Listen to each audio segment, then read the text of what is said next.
Sanbonan Magwande, and welcome yet again to another installation of House of Sankofa. My name is Umniswe Mvulukwadla Kwadla mafumafobela umthamo nyembezi intutwana zimfuna phansi amaphela thiluto ntomzi mcela ukhisi noma ehamba noma wakhe ngaqumba 10.5 ishumle insizwa nembijana akhona amagwala azobaleka. We welcome you to another one once again, and of course yeah, I'm not rolling alone. I'm with Usibusiso Umfogaliope. We just came from Inzaloelang. I'm sure you had a great time there. Yeah, we did. My family learned a lot. Time.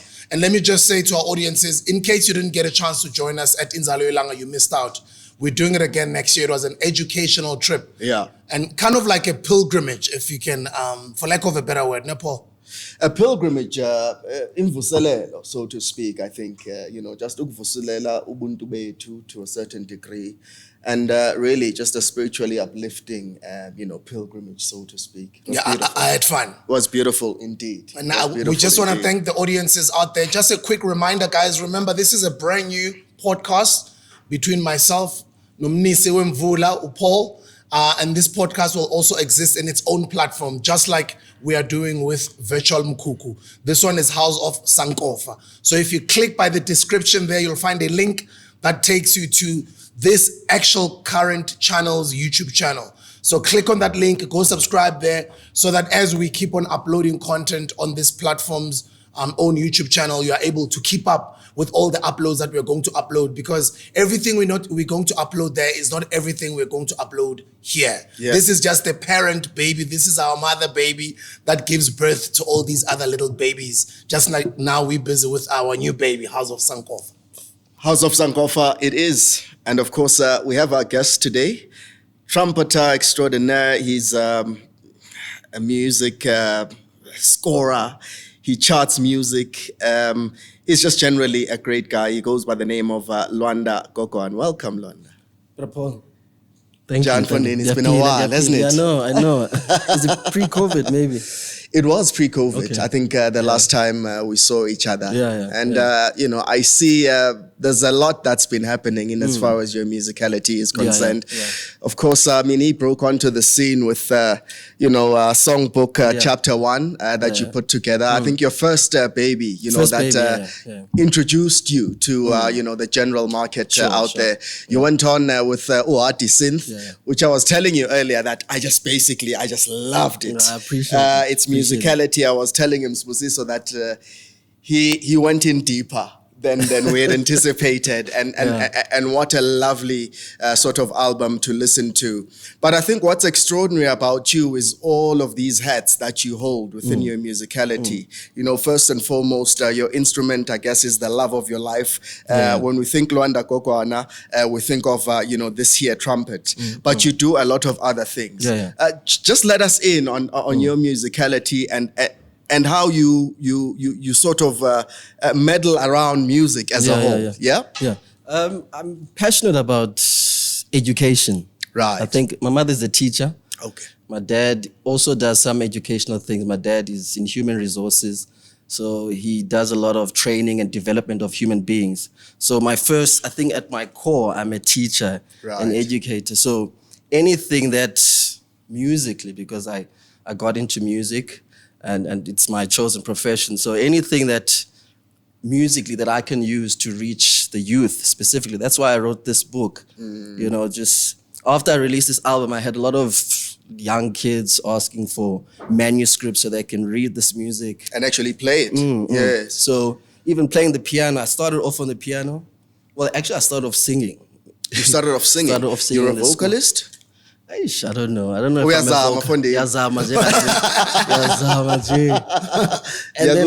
went on to the piano at age 11 and then the trumpet at age 13. So anything, like even with my daughter's 4 years old, I'm encouraging her to just dabble on anything. Right. And she's got an incredible ear. She sings so beautifully. She catches on things rhythmically, melodically. She's incredible.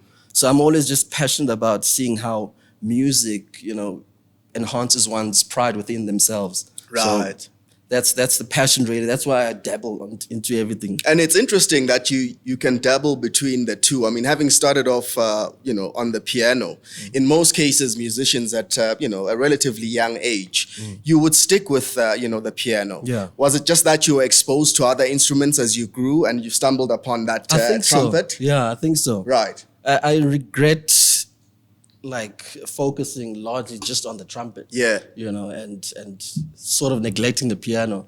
But I've always had it at home. Even at school, even at university, at UCT, we were always encouraged to play the piano. Right. So it's always been there, but taking it seriously as an instrument, I regret just moving away from it. But I see the value that it has in my career and why, I played it. Okay, can we hear some chops if you have? Still on piano? Okay, I'm trying to. Do you have chops on piano? Hey, I don't know about chops. Mama Siva, go ahead. Okay. There's a song actually I wanted to play for you. Because I've got an album that I'm recording in October, Songbook Chapter 2. Chapter 2. Which follows Chapter 1. And I'm trying to sing. You're trying to sing? Album. Yeah. Beautiful. So there's a song that Ubrambuso Koza is going to be joining me on a gig coming up. And this is a song called Dear Africa. Dear Africa. Just harmonically it explores different rhythms and melodies and different harmonic progressions that you find in musics of Africa. Very interesting. So this is Dear Africa. I'm going to sing. From the upcoming Chapter 2 installation, Lwanda Gogwana, ladies and gentlemen. Let's see if you still got chops on this here piano. Yeah.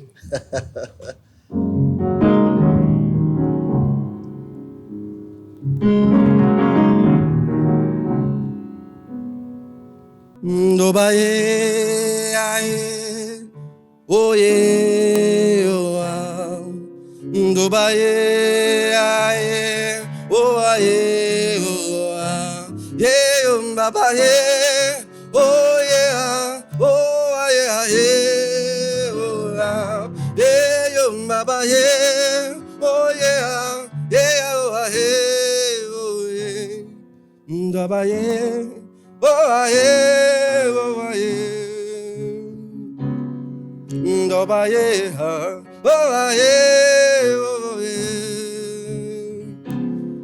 Ndobaye Ndobaye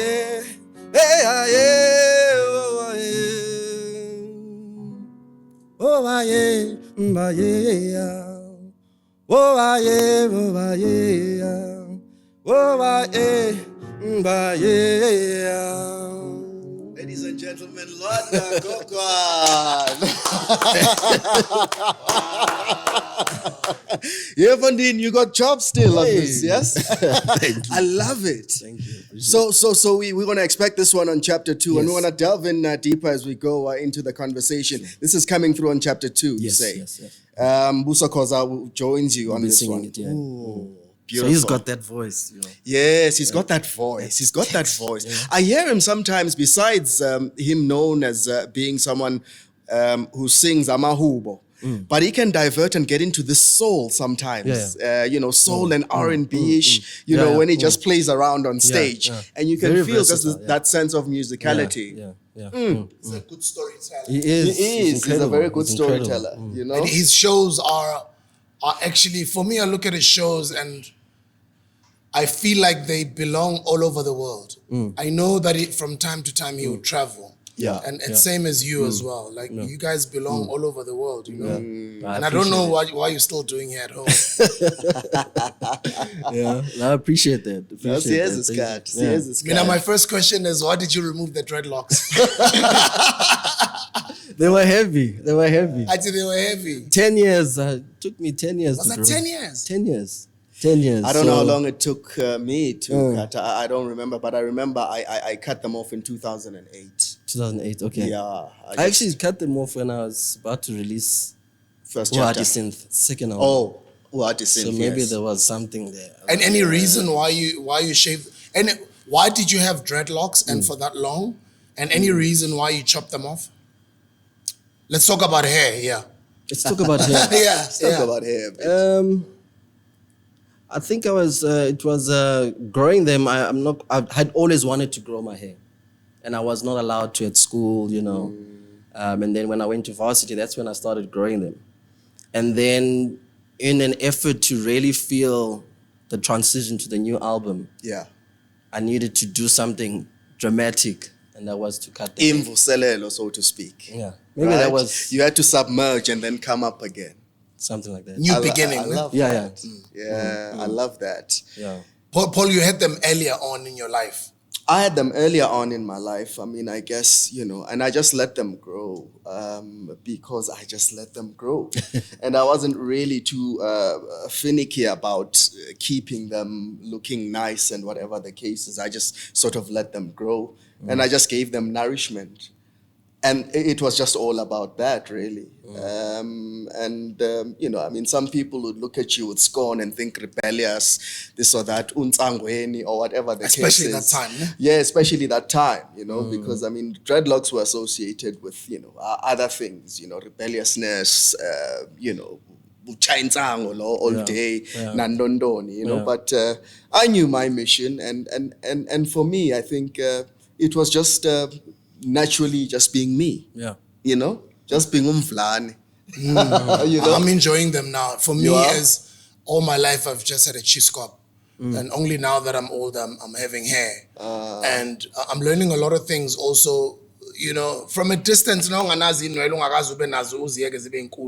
Yes, you'll hear the matters that have to do with hair and dreadlocks and our natural hair and our African hair until you grow your own hair to be long, to actually really live in that world, to understand Yeah. what it means to Are have you long feeling the hair. connection? Abantu abadala? Not only that connection, also Right. just how people treat people with long hair, the comments that people say, and exactly as you're talking about the stereotyping, which brings me to linking it with your music as well. Weren't you worried? As I'm embarking on this new journey, this new beginning, I'm a brand. You need to remember, Tina, we're not like other people who are not in the public eye. They can easily cut their hair and continue. They'll still see their family members. But everybody gets used to it in a week. When now you're a musician, you've got people that have been watching you on stage with Lira. You've got people that have been watching you on stage, no Prambuso Koza, with all these great artists. Yeah. And all of a sudden you have to shave off your hair. Doesn't that concern you about how you would look as a brand? I didn't realize that until I cut the hair. I'm a jazz musician, so even when I released my first album, I wasn't brand conscious or business conscious. It was just putting things on record, And then only after I cut the hair and I started playing gigs, even out. Well, I lived in Cape Town for a long time.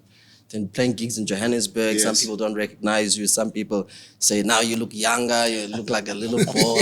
And so it did put that in my head. Precisely. But when I cut them, I wasn't really Conscious of the fact that, you don't take anything away from you. Yeah. Let's get back into the music. The trumpet, superseded the keys, the piano, so to speak.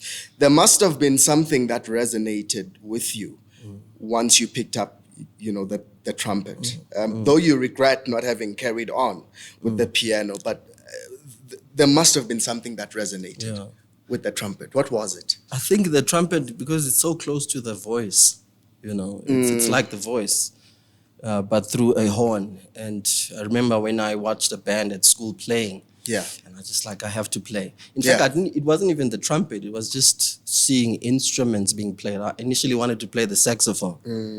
But then at school, they didn't have a saxophone, and they said there's the trumpet there. Right. And then that's how I picked up the trumpet. Right. And it's been a struggle and a half. The trumpet is, jeez. Right. It's something else. Yeah. And when you think the trumpet, I mean, there's some greats, Miles, or Wynton Marsalis, and you think taking on this instrument, you're gonna have to just keep learning. Of course. It's almost a lifetime. Yeah. Because when we talk of the likes of Miles David, Wynton Marsalis, they are miles ahead. Yeah. And so just envisioning on where you can go with this, Definitely. did it not scare you?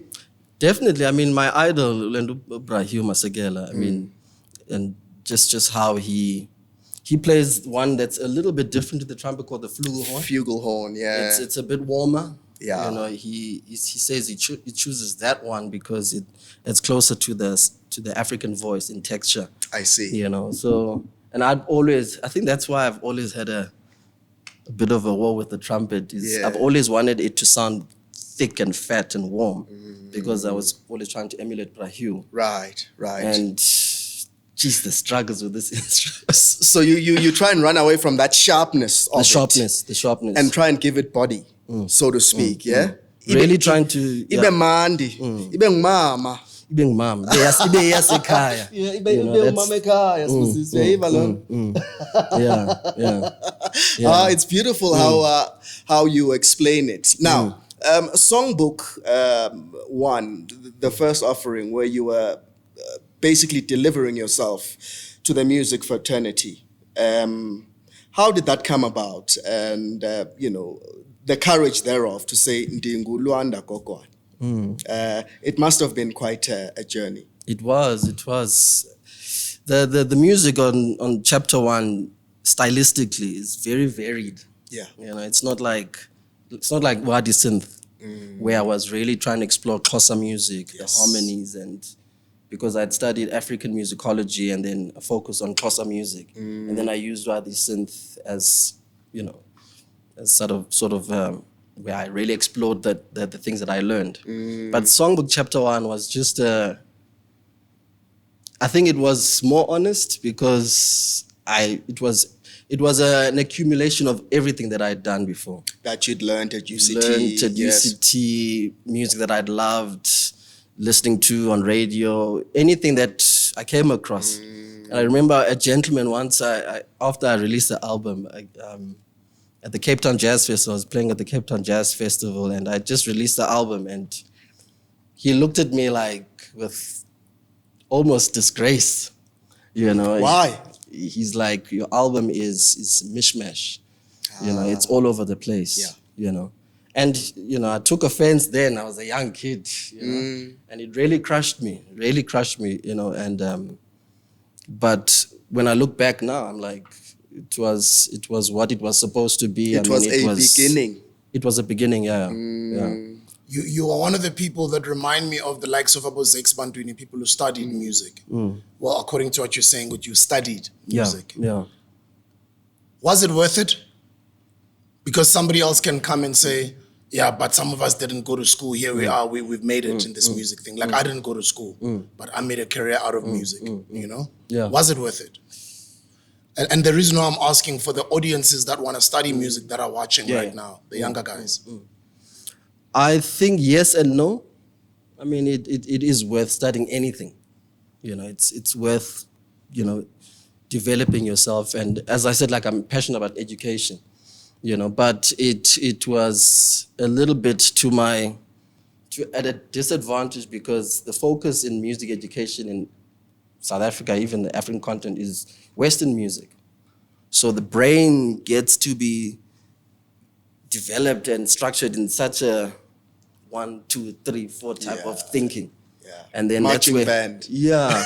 Yeah. So, but I also think I think we're a generation in transition. We have a responsibility, considering our past as a country and as a continent, to get into these spaces that, even the notation of music it's quite foreign-ish to African music styles. So it's our responsibility to then put it into the music education system so that our kids can learn our music. But then also when you think of how, the struggle is people are also against notating African music because they say you must feel it. Yeah. You it must must feel be it. a feeling.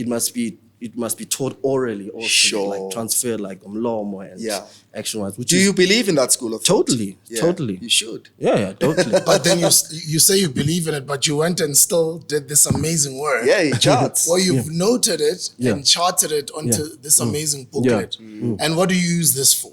This is for anyone, like there's this thing called the real book in jazz where people just read, they can use the trumpet, piano, sing, reading the scores and following the music on record to learn to play the music. So you can take maybe, say, Dave Bruberg's Take 5. Exactly, it's charted, and read it. And that's why we endorse American music so much, especially in music education and Western classical music, because it's readily available. Yes. As manuscript, a child can quickly just, Mary had a little lamb, done, you know, and then that's programming, you know. It's programming. And then by the time you get to university, I mean, I went to study in Norway. I got a scholarship to go study in Norway. And one of the reasons why I didn't like it, I actually quit the scholarship halfway. It was cold. It was freezing. I quit because I realized that I didn't know much of the music back home. I could not articulate it as well as I could articulate I see. American jazz or anything like that. So that's when I released this album and wanted to write music that, as Umxhosa, showed that I'm Umxhosa as well as being an African. And of course, Uati Synth sort of reflected upon what you're saying. Ubuxhosa bakho. Yeah. Where you just explored the music of the Xhosa. Yeah. Having grown up sort of in an urban, I guess, setting, having gone to university, you must have had to go back a little bit and do a little bit of, research. Yeah. Amaguigyo, Uati, you know, and we've got reference points, you know, Omama Matosini, you know, who play that. You tell us about that research and that journey within getting there. Oh, it was a challenge. I was studying with Buddhizu Plachis. You know, and it was a bit of a challenge because, as you said, I was growing up urban, you know. And in an urban setting, yeah. You know, there's a certain vibe you need to have. There's certain, you know, there are certain spaces you need to be. Yes. Let's talk about the E-Blues, for instance, yeah? What inspired the song? Like I was saying about, we're a generation in trauma. You know, we're in different spaces all the time. Like you have umakhulu osemaXhoseni, you have an uncle ose, you know, sekasi, and then you have an aunt living in Sandton. Yes. And they're all family. Yes. But there are different ways of treating yourself or being in those different spaces. Yes. You know, so yeah,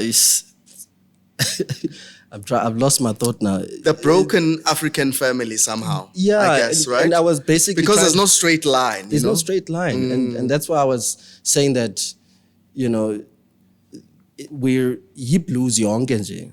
You know, it's the blues. It's the blues, and I was trying to explain the story of colonization, and apartheid, and how, you know, our mindsets were altered, you know. But I also believe that we still have the power because, you know, when you're held back for so long, you develop muscles to push forward, you know. So we're also mentally more capable than anyone else, you know. So Ye Blues was talking about all of those events that happened, you know, to get us here and to show, to use humor. Yeah. Because I used a bit of humor. It does become a little bit humorous, you know, to some degree. And when you talk about the blues, you know, from a global point of view, it's always that sad song, you know. And somehow you sort of, you know, transcended that and brought it into Xhosa, but then added the human touch and the humor within it, which was, I think, beautiful. Yeah. Oh, thank you. I appreciate it. I think it was beautiful. Thank you. Ucingbo Uyandazi is another one that, you know, captured me. It's actually a composition by Budmongezi Feza, a great trumpet player. Oh, the great one. Yeah, so because I was exploring the harmonies of Xhosa music. Yeah.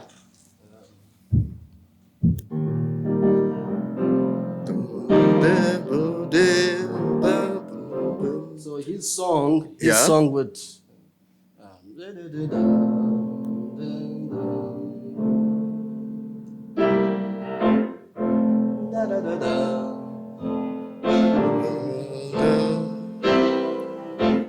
so he follows this harmonic progression. Right. That is called 145, which is the sound of South African jazz, which we adopted from missionaries who came with. iba ngathi sacawanyana. Yeah, I mean, Ne? yeah, jazz is church music. Church, spiritual, yeah. So I wanted to show how that sound actually comes from our ethnic music. And so I retitled the song. The song is called You Think You Know Me. Yes. And I retitled, translated to Xhosa and the great Zimnawana did it as well. He did it, yeah. And then I changed the harmonic movement underneath to make it sound Xhosa, and then used Waibra Ubudmongezi actually composed a song which was composed when he was in exile, you know, and performing in Europe, and then, you know, the audience from him thinking that they know him, but they actually don't know him and why he's there, and, you know, type of thing. I think that's what I was always intrigued by. You think you know me, you think you know my story, but you don't know. You don't know me. I don't actually even want to be here, you know, type of thing. I'm here by circumstance. By circumstance, yeah. So, what a great story, Sbusiso, you know? Consciousness in it is very important. Yeah, like he's on stage and he's playing to them. He's in Europe, but I mean, he's almost, you know, saying to them, you guys think you know me, you don't know me. So there's a pain, I guess, that goes with that as well. But, you know, where I come from, guys, it's not a bed of roses. You hear smiling with me enjoying my music, but, you know, I'm not here touring to say I want to go to Europe, you know. Yes. But I don't want to talk like I know his feeling, but from my little bit of listening. That's a sense that you get. And that's music. I mean, it almost, you know, music becomes like a piece of art, a painting, you know, where interpretations, I guess, you know, may differ. Yeah. Because what you see possibly is not something that, you know, Sbu would see. And that's a beautiful thing about, you know, this genre that you play in, jazz and the improvisation within jazz, because it's all about just filling those spaces, isn't it? With whatever you're feeling at a certain point. Do you find that when you perform, at times what you've rehearsed is out the window? Lwanda? Always. I mean, that's the essence of jazz. Yes. Improvisation, you know? And so we would just plan or at least play the melody of a song, and then we open up a huge space for anything to happen. Right. You know, and it's about the moment. Yeah. And I guess that's how that's how you also meet other artists. By jamming. Jamming. Improvising. Big in jazz, jam somebody sessions. Jumps in. Those type of sessions. And you connect musically, and then all of a sudden off stage, even if you don't speak the same language, you know, and then you are friends. You're based in Joburg now? I'm based in Joburg. And which places to go to? I mean, places like Abu Orbit have been closed. Yeah. And shout outs to the guys at the Artivist and the Unplugged Basement. Untitled Basement. Untitled Basement. Shout outs to the guys at the Untitled Basement. We appreciate it. But I mean, which places do you go to consume such, you know, to consume jazz in Joburg? Yeah. Where do you go? The old Orbit is reopened as Liano. Yes. And so it has... That's a space as well, yeah? It's a space. It's a space and now. Obviously right here... Edigane. Yeah, Edigane, out in Sandton, yes. And I mean, there are venues. There's a lot of venues in Pretoria. You know, Pretoria is love of jazz. You know? So you have to be in the jazz space to understand and know. Yeah, and what's incredible about jazz, though, is that especially watching jazz live, you know, because of that improvisation section, because when you improvise, you're also feeding off the energy of the audience. Yes. You know, so how the length of your solo is dependent on that interaction. The energy of the people. You know, so what's incredible is that when we perform, so many people are like wowed as opposed to listening to jazz on record, on radio. It's a totally different experience live because it's almost like cooking right in front of people and they're mesmerized by the cooking process type of thing. You know? It's funny you say that. It's funny he says that, you know, unlike listening to a song sort of on the radio and experiencing it live.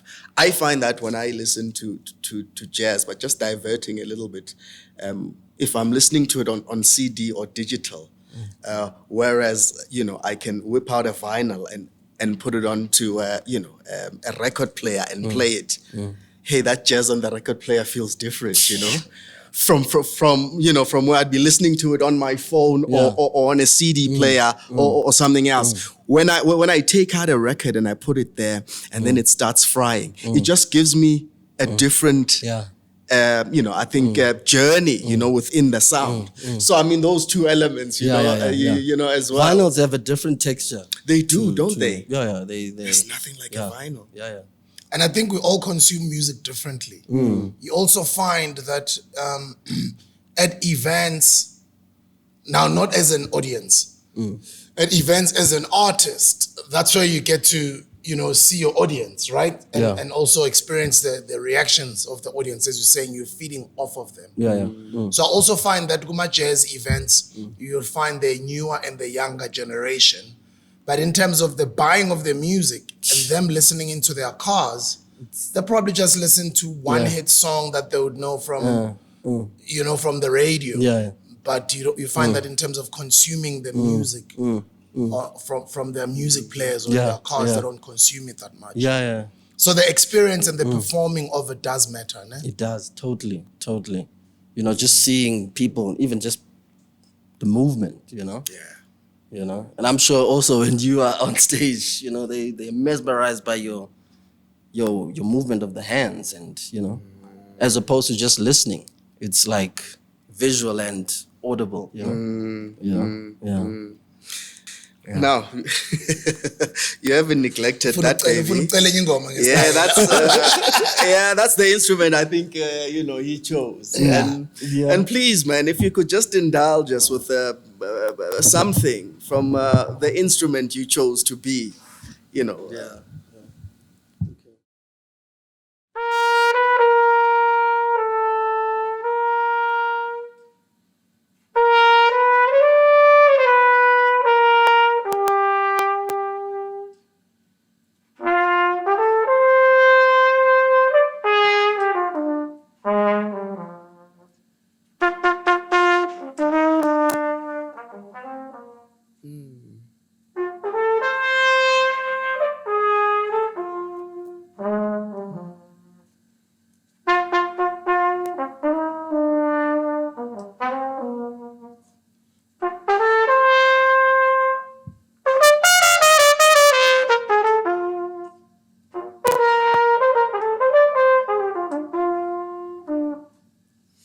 Grazing in the grass.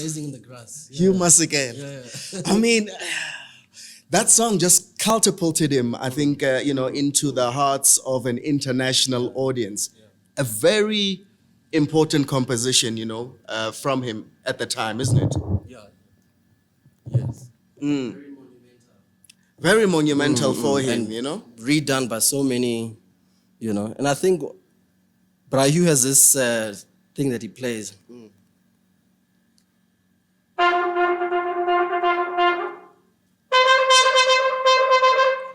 He almost doubles up. Like triplets.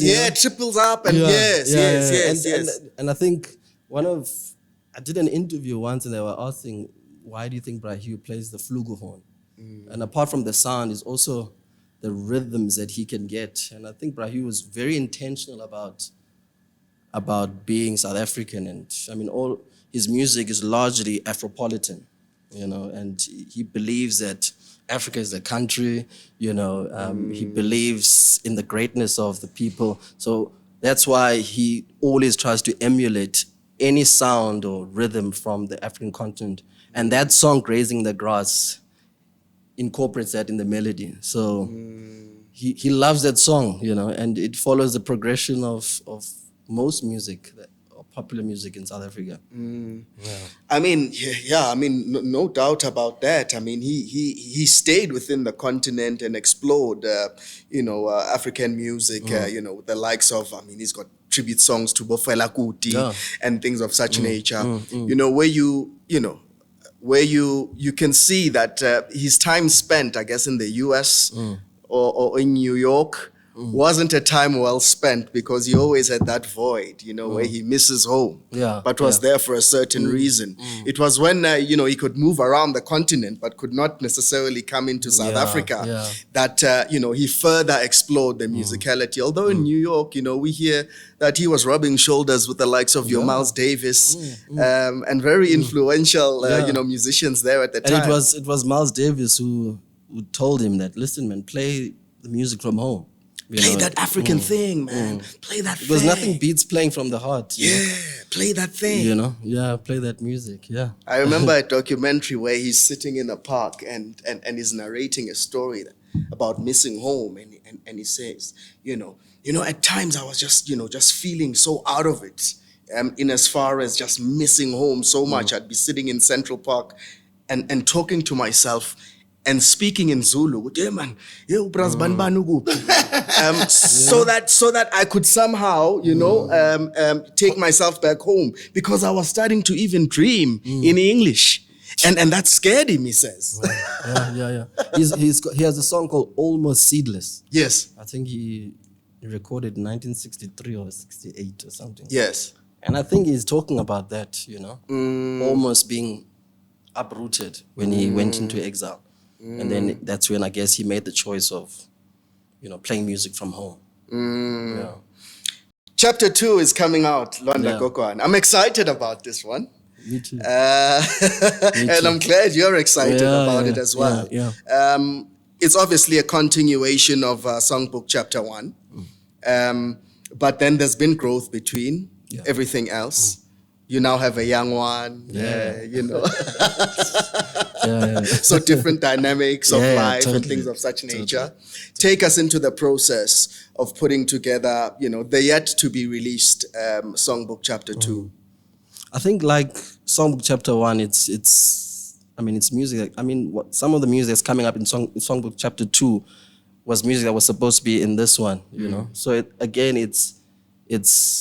it's an accumulation of years of composing. Yes. And with the songbook series, I try to always really dig deep compositionally, because I studied composition, and, I try to be very, very broad and open and big as possible as a composer, stretch myself as a composer. And that's what I was saying about this instrument. Like, when you study music, you almost become one-dimensioned, which goes back to that same question again. You become one-dimensioned. You forget that you're human, and you start, I guess, wanting to fulfill certain things that the educational space wants you to be, And now going back to writing and really just expanding myself as a composer, Songbook Chapter 2 is again, like I'm singing, I'm playing the piano, and I'm playing the trumpet. I've started taking trumpet lessons again. You're kidding because me. the struggle with this instrument. It's a lifetime journey, as I was saying earlier on. And there's so many things that, I would have wanted to say or wanted to sound like, but I couldn't because of certain technical restrictions that I had. Yes. So there's actually a song I wrote that speaks about that. And I think it also relates to many problems we have in the world, mental problems, people with mental illnesses and depression, and, and in any form, people being stuck in jobs that they, don't want to be, or with partners they don't want to be. Yeah. And for me, I wrote the song because of wanting to express myself and feeling like I was held back a little bit, because as a music scholar, you are told this is how you need to be. How you are considered as great, and that's, our objective as music students, want to be great, want to be masters at an instrument. Of course. And then you forget all the reasons that got you into music, so this is the song, and it's simple, very simple. Simple song, you say? Yeah. Let's hear it, mate. Speaks. Does it have a title? Yes, The Music in My Head. The Music in My Head. Yeah.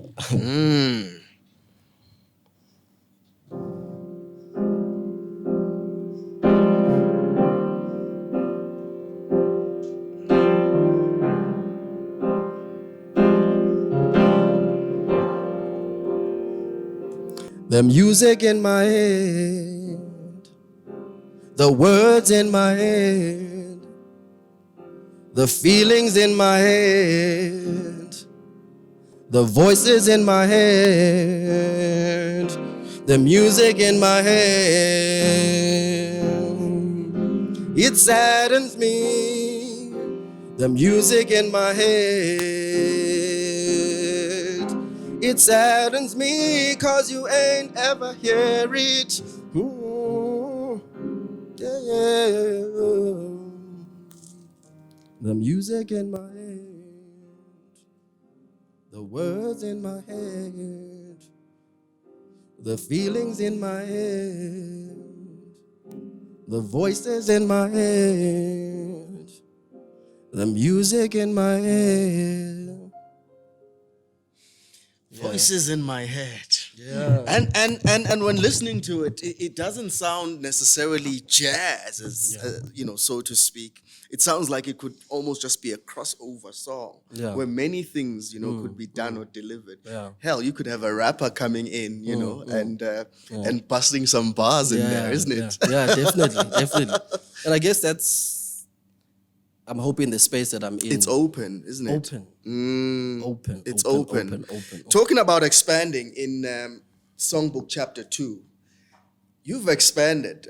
I'm just talking about people that, you are reeling into the project. I mean, you got the great Kaya Mahlangu, who's, some deem him as a master, who's been there. Yeah.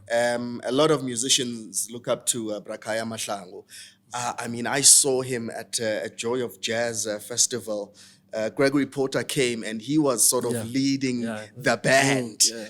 Yeah. When Gregory Porter was performing, because I think Gregory Porter came alone and he needed to put together a band. And Brakaya Mahlangu was given that responsibility. Yeah. And boy, was it a show. Yeah, I was there. It was You were there? incredible. It was incredible. Yeah. Incredible, wasn't it? Yeah, I mean, Hugh is my idol, and always next to him was Brakaya. Brakaya Mahlangu. And Brakaya is a G. He's a mentor. I mean, I worked with him, and This Grootman is a slam. hey, he's so approachable. He's so easy. And yeah, I was honored to get him on the show, and that's on the 22nd of September as a guest. So it's even he played with Moses Molelegwa, Yes, back in the days, yes. It's so special for me. Yeah. And of course, Mbuso Khoza, Sbu, that you're very familiar with, and you're loving. I'm a big fan. His Okay. music, isn't I'm it? a big fan. Actually, I've just gotten into studio with him Oh, nice. to do some work. Yeah. Oh, beautiful. Incredible brother. He I'm is. learning so much from him. Yeah. Was okuningi with as far as Zulu culture is He's an concerned and history. encyclopedia. He's incredible. And just how he communicates that history, as I was saying, which is a good storyteller. Because his performances are not just dance. Yeah. They are an entire show. Yeah. It's like a musical. Yeah. Definitely. And also the song that I feature him on, like I'd sent him the song, It's the one you played earlier, isn't Yes. it? Yes. and without even telling him the title or the meaning behind the song, he's like, I hear this and I hear this and I hear this and I think this is what it is. And it was precisely Send something back and you were Spot like, on, this yes. is enough. And I love how versatile he can be also on jumping onto house songs. Yes, he can do that very effortlessly, yes. Amazing. He can do that amazing. very effortlessly. Who are some of, the other musicians, Lwanda, that you've put upon that project? SN Project. We were talking about it earlier on, and I was saying, I've heard a song or two, but there's just something special about SN Project. Tell us more. He's incredible. Like, he's got this alternative sound that has a touch of jazz, but it's open. It's so open. yeah. And he's a pianist and singer. He's actually working on a second record now. Very fresh stuff coming. Nice. Nice. Was a spatter. He's cooking something nice. Right. And then I've got Luzipo also is gonna be singing. Dumza Maswana, Benjamin Jafta on double bass, Sanela Pakati on piano, Urbano, Fanalen on guitar. I've got Lelo Mazibuko on drums. Who else is on? Bratlale Machene. On Bratlale percussion. And Master he's- percussionist, yeah, right? he's incredible. Yes. Yeah, that's the lineup. But McCoy and Brakaya.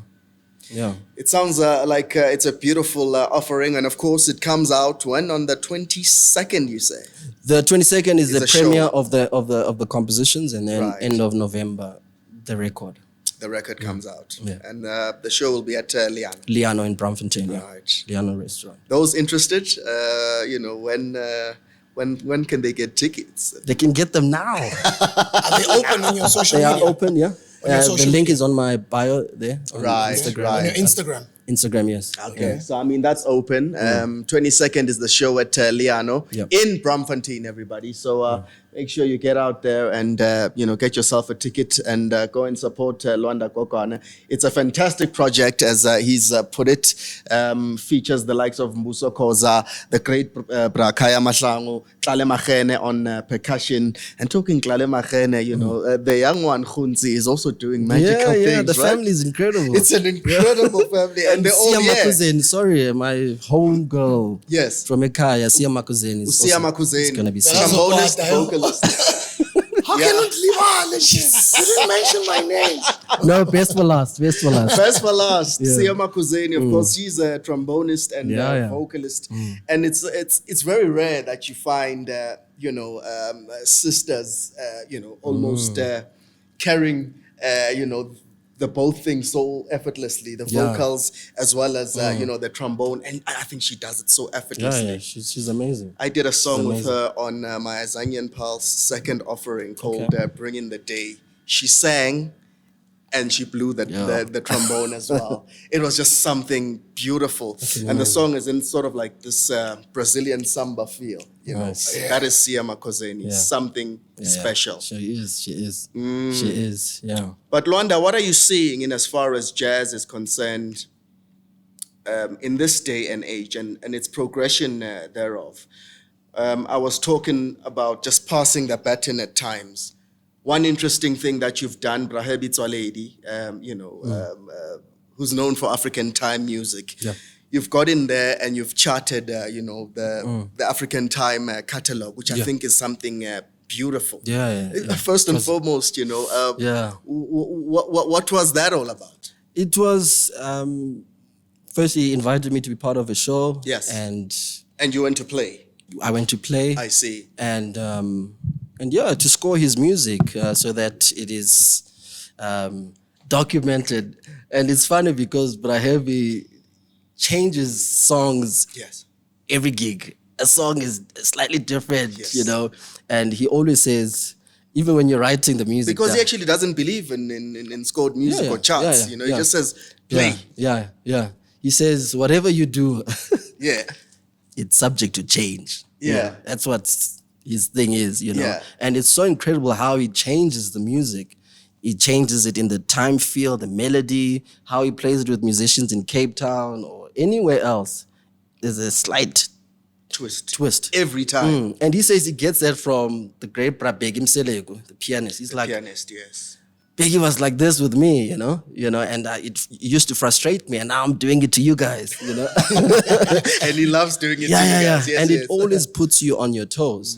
And then again, when we go back to that question, Brasbo, that about music education, when you score things, like for instance, any classical music, it has to be played precisely in the way that it's notated. Yeah.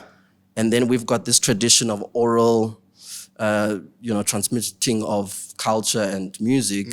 As African people, As yeah. African people. And that medium means that things can be slightly changed or slightly different as, we go generation to generation. And that's what I guess, is he incorporates, because he says it's subject to change. As much as you're writing it, it made me realize that, he says this, the score is the reference. It's not the music. It's not the music. Yeah. So it's nice to have that push and pull, Yeah. Ebb and flow. The great Butlebo M. holds, I think, a Grammy, if I'm not mistaken. I'm not sure if he was nominated, but I do know that his family is sorted and is forever because of the type of deals that he did when The Lion King was created, which is over 20 years ago. And it's exactly what you were just talking about, scoring. Maybe for our audiences that might not understand what music scoring or film scoring is and the importance of it in articulating culture at a certain time. Yeah. Maybe go deeper a little bit into that for that audience that doesn't understand what is scoring. Scoring is basically how it's like language. It's how we see music. You know, when I've scored my music, you know, one important thing that was drilled into us when I was in composition class is that a musical score needs to make sense in the absence of the composer. Yeah. It needs to be, anyone can just open it and read from top to bottom. And that's what you get. We can export our music and it is easily playable, you know, depending on obviously how it's scored. And one of the most powerful ways of exporting music is in music education, you know, because one of the reasons why we say Beethoven, Mozart, and Haydn and Miles Davis are great is because we've analyzed their music based on the scores that we read the music off. And so that's what I'm trying to contribute, my little piece anyana in. So we need to change things, and now it can be Hugh Masekela, Heavy definitely. can be Lwanda Gogwana, because the music is here. Definitely. You know. Are you able to score other genres of music away from jazz? Definitely. Like, say, for instance, my catalog of music, house music. Definitely. Can you even score Kwaito music? All of it. You gotta be kidding As me. long as it's music, It's music. There's get rhythm, charted. there's harmony, there's Yes. all those elements of music. And, you know, I can score your music to be played for solo piano. Wow. You know, and that's how we make it like go like this. you know? Yeah, because, you know, we do so much work, and a lot of musicians, as they get older, they think their catalog is only just there for them to perform it on stage for their audience. But once you chart they it, can you leave- actually, you leave a legacy. You leave Thank another you. legacy. Definitely. You know what I mean? Definitely. And you actually even make it easier for Yeah. people to make money Definitely. for you using your music Exactly. when you score it. Exactly. It's so amazing. But let's talk about just the transition now of jazz and the handing over thereof of the baton, as we were speaking earlier, to this younger generation, such as yourselves, Osiyama Kuzeni, Tandintuli. We're seeing great moves by the likes of Siyabonga of the Brother Moves On, Yes, vocally. Mthembu, yeah. Siyabonga Mthembu. There's a new wave. Bokani Daya. I mean, I could go on. Yeah. Are you seeing sort of a bright movement, transcending from that, the older generation to within, the newer generation, such as yourselves? Yeah, Definitely. I mean, I'm seeing friends of mine being global now. Like beautiful, isn't it? Duduzo Makatini is on Blue Note. Yes. Miles Davis is on Blue Note. So the future of South African jazz is bright. I mean, it's happening now. And I think with young people attending shows and just seeing the music being made is making a huge difference. We need more venues. Yes. So yeah, there's I mean, also I think also with the genres, we're breaking the borders of genres, which is amazing. Because even Duduzo does some house collaboration, Takapo, Black Coffee. Yeah. So and we are as an industry, as a jazz industry, being noticed outside of the jazz space, which is something we've been wanting. You've been wanting that. Yeah. You get some purists who do not take kind, to that. Where Nduduzo Makatini is all of a sudden deep within a house song. How do you view that opinion? And I'm just talking solely from a jazz purist who would say, a jazz musician should never do that. Yeah. You know what I mean? Yeah, I mean, there are those people. I remember, You that white label record that he bootlegged at the time. Yes. Oh no, that was Tandy, so that one. The one. No, he bootlegged that. I forgot its name, but it was a bootleg, but it was a hit. It was a hit. So some other people feel like that. Yeah, there are those purists. I mean, music is music, really. Yeah. You know, and that's, I mean, like I was saying, one of the pitfalls one can fall into when studying music is being like this, you know, because now your degree must say jazz, jazz, whatever you do, and your exam must be jazz, and then it's, you know. A professor of mine actually once said that the perfect of anything is in outer space. It's a Greek mythology belief that the perfect of anything, the perfect table, the perfect whatever is in outer space, which means we don't know it, you know, which means nothing's perfect. nothing is perfect. Yeah. Nothing is whatever you think is may not be. This mic ain't a mic. You know? What could it be? Exactly. And you can't, I mean, right. the more you get into something and art also, I mean, art is anything. What is art? If you are ever going to say that jazz is better than this genre, you're missing the point of art, you know, and it's all one thing, really. It's like language. Language is communication. It's wide. It carries many things, but it's ultimately for us to connect. Yeah, we slang it at some point. Yeah. I mean, he says some phrases at times, so that I don't understand. Yeah, no, let's just go blues with this thing. And no, we can just, continue and shogolos this thing. But you get him. But I get him, you know. So it's wide. I mean, I remember as Zangian passed the first offering, I was doing, it was a remix project, and one of the songs we're remixing Zeza Brazim Gogwana Epofol. Yo funding dingangazel to go and ask for permission. Yo, Lekrotman is our team. You know, with this proposition. Yeah. And he listened and he said, yeah, man. I like that. Nice. No, Yenzen, man. Nice. I couldn't believe it. This is from Zim Ngawan. I couldn't believe it. But Ben Ngazela, because, you know, I knew his intensity and how he takes his music so seriously. Yeah. And you're kind of afraid, you know, to go up to someone like that and ask for something like that, to say, I'm going to remix this. I'm going to make it a house Afro vibe. Yeah.